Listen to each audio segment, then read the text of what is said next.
Welcome to Slothful Slumber, the podcast where we transform the vast knowledge of the internet into a gentle lullaby for your mind. I'm your host, Luna Dreamwell, and I'm here to guide you on a journey to tranquility through the soothing cadence of Wikipedia articles. Each episode will delve into the most wonderfully mundane and sleep-inducing topics, helping you drift off into a realm of serene dreams. So find your comfortable space, close your eyes, and let the dull hum of information carry you into a restful slumber. Now, let's embark on tonight's voyage of tranquil learning as we explore a topic so peacefully uneventful, it just might whisk you away to the land of dreams.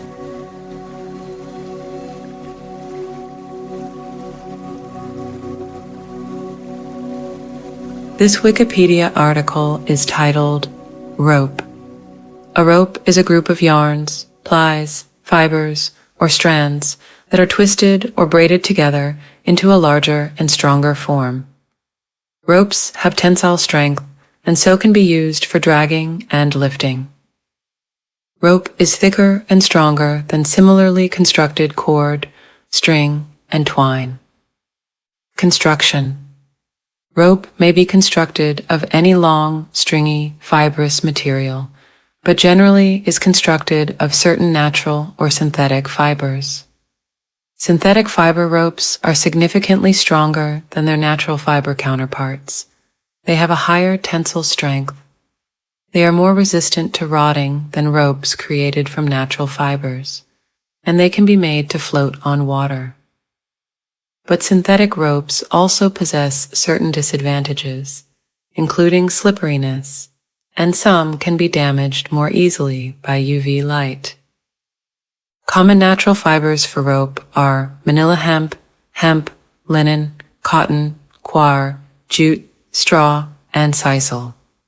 Synthetic fibers in use for rope making include polypropylene, nylon, polyesters, for example, peat, LCP, Vectrin, polyethylene, for example, Dyneema and Spectra, aramids, for example, Twaron, Technora, and Kevlar, and acrylics, for example, Dralon. Some ropes are constructed of mixtures of several fibers or use copolymer fibers. Wire rope is made of steel or other metal alloys. Ropes have been constructed of other fibrous materials such as silk, wool, and hair, but such ropes are not generally available. Rayon is a regenerated fiber used to make decorative rope. The twist of the strands in a twisted or braided rope serves not only to keep a rope together, but enables the rope to more evenly distribute tension among the individual strands. Without any twist in the rope, the shortest strand would always be supporting a much higher proportion of the total load. Size measurement. Because rope has a long history, many systems have been used to specify the size of a rope. In systems that use the inch, imperial and U.S. customary measurement systems, large ropes over 1 inch, 25.4 millimeters diameter, such as those used on ships, are measured by their circumference in inches. Smaller ropes have a nominal diameter based on the circumference divided by 3, as a rough approximation of pi. In the metric system of measurement, the nominal diameter is given in millimeters. The current preferred international standard for rope sizes is to give the mass per unit length in kilograms per meter. However, even sources otherwise using metric units may still give a rope number for large ropes, which is the circumference in inches. Use. Rope has been used since prehistoric times.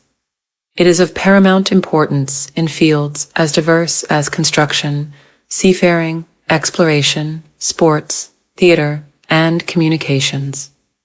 Many types of knots have been developed to fasten with rope, join ropes, and utilize rope to generate mechanical advantage. Pulleys can redirect the pulling force of a rope in another direction, multiply its lifting or pulling power, and distribute a load over multiple parts of the same rope to increase safety and decrease wear. Winches and capstans are machines designed to pull ropes.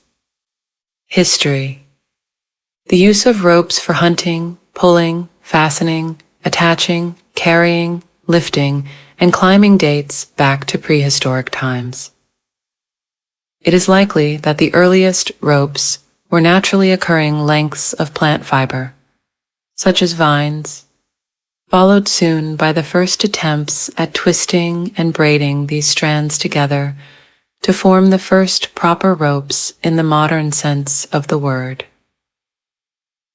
The earliest evidence of suspected rope is a very small fragment of 3-ply cord from a Neanderthal site dated 50,000 years ago. This item was so small, it was only discovered and described with the help of a high-power microscope. It is slightly thicker than the average thumbnail and would not stretch from edge to edge across a little fingernail. There are other ways fibers can twist in nature without deliberate construction. A tool dated between 35,000 and 40,000 years, found in the Hohlfels cave in southwestern Germany, has been identified as a means for making rope. It is a 20 centimeters, 8 inches, strip of mammoth ivory with 4 holes drilled through it. Each hole is lined with precisely cut spiral incisions. The grooves on 3 of the holes spiral in a clockwise direction from each side of the strip. The grooves on one hole spiral clockwise on one side, but counterclockwise from the other side. Plant fibers have been found on it that could have come from when they fed through the holes and the tool twisted, creating a single ply yarn. Fiber-making experiments with a replica found that the perforations served as effective guides for raw fibers, making it easier to make a strong, elastic rope than simply twisting fibers by hand. Spiral incisions would have tended to keep the fibers in place. But the incisions cannot impart any twist to the fibers pulled through the holes. Other 15,000-year-old objects with holes with spiral incisions, made from reindeer antler, found across Europe, are thought to have been used to manipulate ropes, or perhaps some other purpose. They were originally named batons, and thought possibly to have been carried as badges of rank. Impressions of cordage found on fired clay provide evidence of string and rope-making technology in Europe, dating back 28,000 years. Fossilized fragments of probably 2-ply laid rope of about 7 millimeters, 28 inches diameter, were found in one of the caves at Lascaux, dating to approximately 15,000 BC. The ancient Egyptians were probably the first civilization to develop special tools to make rope. Egyptian rope dates back to 4,000 to 3,500 BC and was generally made of water reed fibers. Other rope in antiquity was made from the fibers of date palms, flax, grass, papyrus, leather, or animal hair. The use of such ropes pulled by thousands of workers allowed the Egyptians to move the heavy stones required to build their monuments. Starting from approximately 2800 BC, rope made of hemp fibers was in use in China. Rope and the craft of rope making spread throughout Asia, India, and Europe over the next several thousand years. From the Middle Ages until the 18th century, in Europe, ropes were constructed in rope walks, very long buildings, where strands the full length of the rope were spread out, and then laid up or twisted together to form the rope. The cable length was thus set by the length of the available rope walk. This is related to the unit of length termed cable length. This allowed for long ropes of up to 300 yards, 270 m, long or longer to be made. These long ropes were necessary in shipping, as short ropes would require splicing to make them long enough to use for sheets and halyards. The strongest form of splicing is the short splice, which doubles the cross-sectional area of the rope at the area of the splice, which would cause problems in running the line through pulleys. Any splices narrow enough to maintain smooth running would be less able to support the required weight. Rope intended for naval use would have a colored yarn, known as the rogue's yarn, included in the layup. This enabled the source to be identified and to detect pilfering. Leonardo da Vinci drew sketches of a concept for a rope-making machine, but it was never built. Remarkable feats of construction were accomplished using rope, but without advanced technology.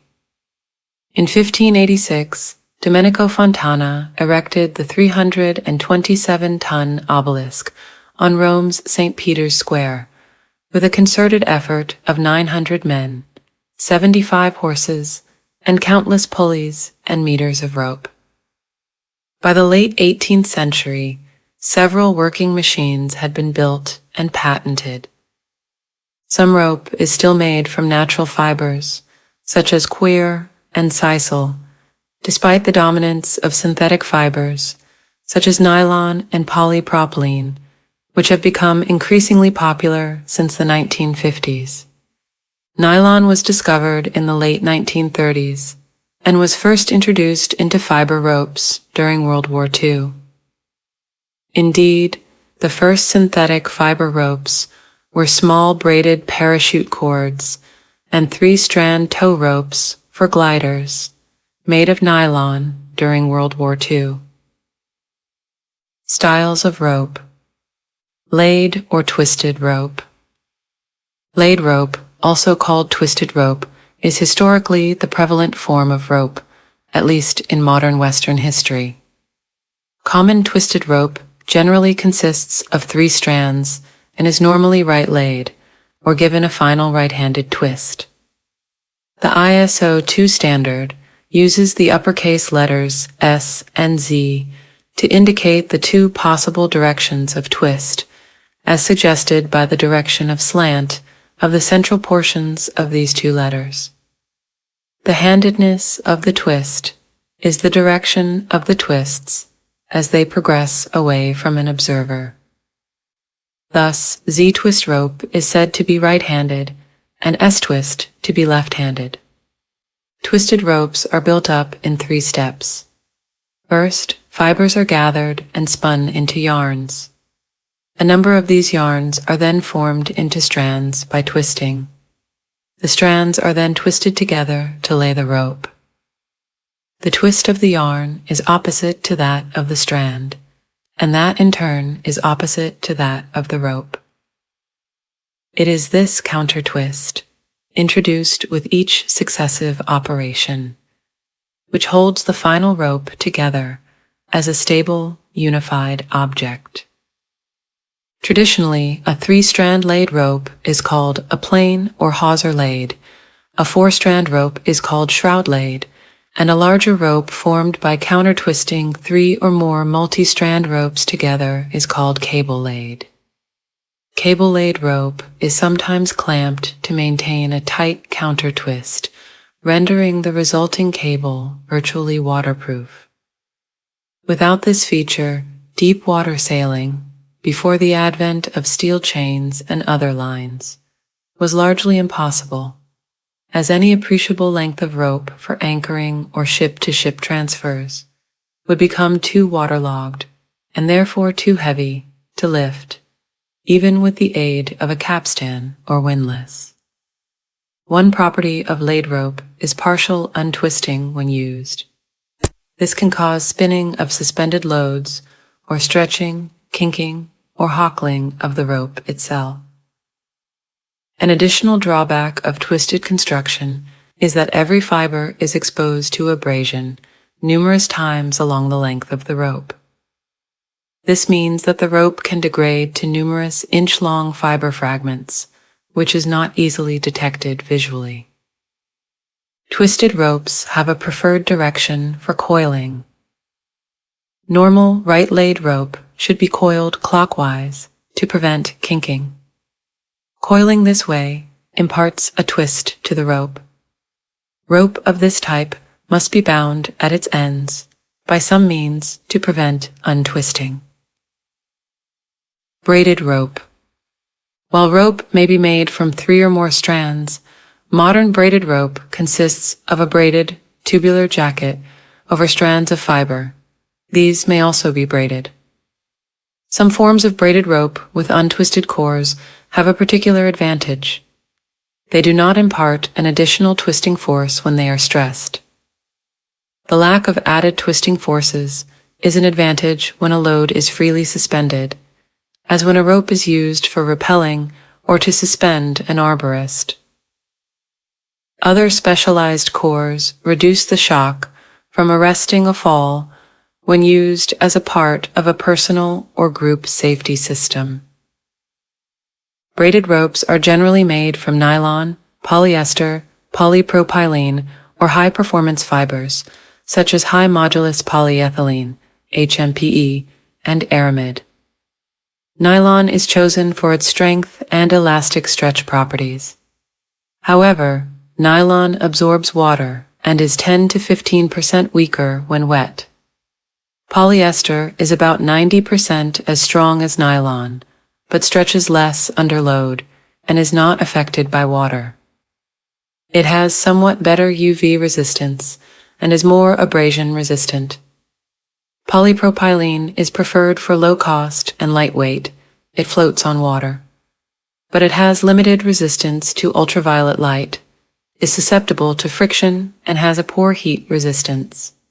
Braided ropes and objects like garden hoses, fiber optic or coaxial cables, etc., that have no lay or inherent twist, uncoil better if each alternate loop is twisted in the opposite direction, such as in Figure 8 coils, where the twist reverses regularly and essentially cancels out. Single braid consists of an even number of strands, 8 or 12 being typical, braided into a circular pattern with half of the strands going clockwise and the other half going anti-clockwise. The strands can interlock with either twill or Panama, basked, or seldom plain weave. Kjosef introduced the German notation in English, where the floating length, German Flechtigkeit, and the number of yarns in a group, German Fädigkeit, in more natural way for braiding process are used instead of the pattern names in weaving. The central void may be large or small. In the former case, the term hollow braid is sometimes preferred. Double braid, also called braid on braid, consists of an inner braid filling the central void in an outer braid that may be of the same or different material. Often the inner braid fiber is chosen for strength, while the outer braid fiber is chosen for abrasion resistance. In a solid braid, square braid, gasket, or form braid, there are at least 3 or more groups of yarns interlacing in complex, interlocking structure. This construction is popular for gaskets and general-purpose utility rope, but rare in specialized high-performance line. Kern mantle rope has a core, kern, of long twisted fibers in the center, with a braided outer sheath or mantle of woven fibers. The kern provides most of the strength, about 70%, while the mantle protects the kern and determines the handling properties of the rope, how easy it is to hold, to tie knots in, and so on. In dynamic climbing line, core fibers are usually twisted to make the rope more elastic. Static kern mantle ropes are made with untwisted core fibers and tighter braid, which causes them to be stiffer in addition to limiting the stretch. Other types. Plaited rope is made by braiding twisted strands and is also called square braid. It is not as round as twisted rope and coarser to the touch. It is less prone to kinking than twisted rope and, depending on the material, very flexible and therefore easy to handle and knot. This construction exposes all fibers as well, with the same drawbacks as described above. Braid rope is a combination of braided and plaited, a non-rotating alternative to laid 3-strand ropes. Due to its excellent energy absorption characteristics, it is often used by arborists. It is also a popular rope for anchoring and can be used as mooring warps. This type of construction was pioneered by Yale Cordage. Endless winding rope is made by winding single strands of high-performance yarns around 2 end terminations until the desired break strength or stiffness has been reached. This type of rope, often specified as cable to make the difference between a braided or twined construction, has the advantage of having no construction stretch, as is the case with above constructions. Endless winding is pioneered by Smart Rigging and FiberMax. Rock climbing. The sport of rock climbing uses what is termed dynamic rope, an elastic rope which stretches under load to absorb the energy generated in arresting a fall without creating forces high enough to injure the climber. Such ropes are of kern mantle construction, as described below. Conversely, static ropes have minimal stretch and are not designed to arrest free falls. They are used in caving, rappelling, rescue applications, and industries such as window washing. The UIAA, in concert with the CN, sets climbing rope standards and oversees testing. Any rope bearing a Guyana or CE certification tag is suitable for climbing. Climbing ropes cut easily when under load. Keeping them away from sharp rock edges is imperative. Previous falls arrested by a rope, damage to its sheath, and contamination by dirt or solvents all weaken a rope and can render it unsuitable for further sport use. Rock climbing ropes are designated as suitable for single, double, or twin use. A single rope is the most common and is intended to be used by itself. These range in thickness from roughly 9 to 11 millimeters, 0.35 to 0.43 inches. Smaller diameter ropes are lighter, but wear out faster. Double ropes are thinner than single, usually 9 millimeters, 0.35 inches, and under, and are intended for use in pairs. These offer a greater margin of safety against cutting, since it is unlikely that both ropes will be cut, but complicate both belaying and leading. Double ropes may be clipped into alternating pieces of protection, allowing each to stay straighter and reduce both individual and total rope drag.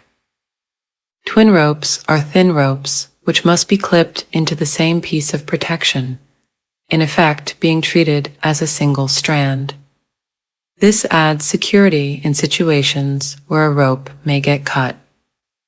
However, new lighter weight ropes with greater safety have virtually replaced this type of rope.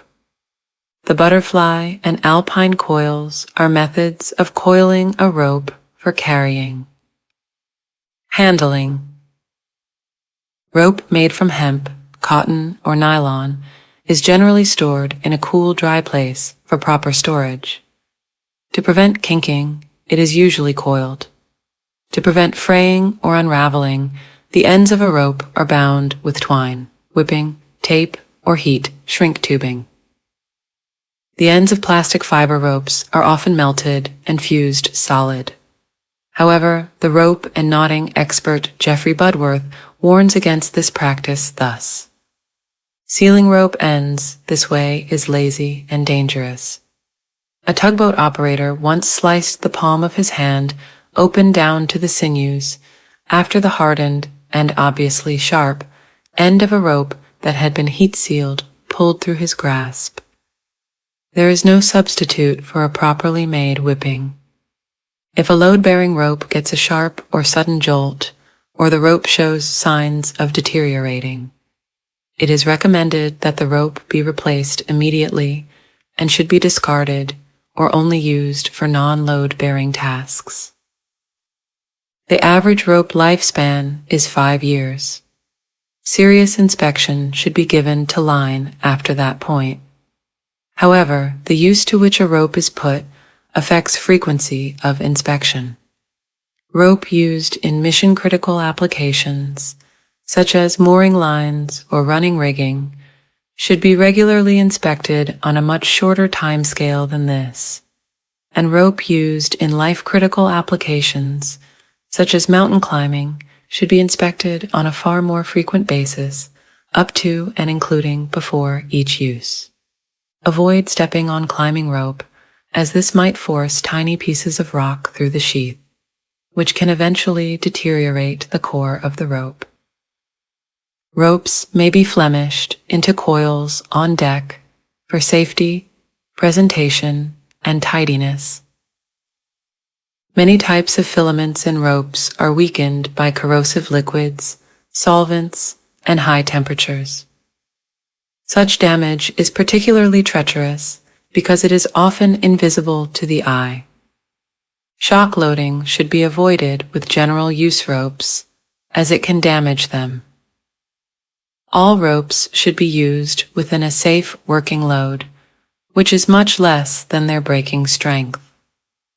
A rope under tension, particularly if it has a great deal of elasticity, can be dangerous if parted. Care should be taken around lines under load. Terminology. Rope is a material and a tool. When it is assigned a specific function, it is often referred to as a line, especially in nautical usage. A line may get a further distinction. For example, sail control lines are known as sheets, for example, a jib sheet. A halyard is a line used to raise and lower a sail, typically with a shackle on its sail end. Other maritime examples of lines include anchor line, mooring line, fishing line, marline. Common items include clothesline and a chalk line. In some marine uses, the term rope is retained, such as man rope, bolt rope, and bell rope.